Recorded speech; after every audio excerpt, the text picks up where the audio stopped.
I saw a video put out by some excellent educational professionals in Gibraltar, and it was super inspirational. And I really related to it was on Neurodivergent Week, and I really related to the video which put out what ADHD was and the symptoms, and it was so relatable to me that it took me a few months to come to terms with it, but the penny dropped, and I thought I'm going to go and just seek some medical help and see where I'm at. The traditional characteristics that I put out there are an inability to focus.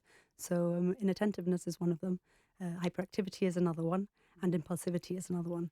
So you don't have to have all of them, but there is a criteria to fulfill.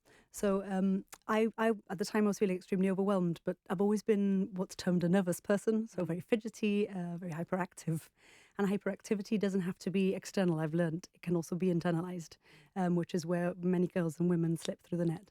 So I just started relating to those things, and the more that they spoke about it, the more I could relate to the symptoms. I sought a private diagnosis because, unfortunately, as it stands, the GHA doesn't offer the opportunity or the pathway for adults to be diagnosed in Gibraltar, which I've spoken out about quite a bit, and is quite a huge issue because it just creates inequalities in healthcare.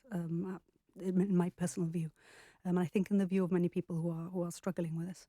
But I sought a private diagnosis under which I underwent there's a questionnaires that needs to be filled by the person who's experiencing the symptoms as an adult. You then have somebody who's known you pretty much all your life, which was my mother in my case, and she could attest to what I was like when I was a child.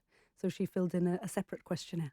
And the results of that is then taken in by the doctor, and the doctor, through experience and also through conversation with you prior to that, and just observing as well, will make a judgment call as to whether a diagnosis is an ADHD diagnosis should be given or not. I think it's important not to invalidate your own experience. So. If you suspect, then I'd say we're not incapable. We're very capable people. But if you seek a diagnosis, it can definitely give you the tools to be even better and to be more efficient in your work and in your daily life. And having a diagnosis, it just helps your life along more than anything else. So I would just encourage people to seek advice if they can.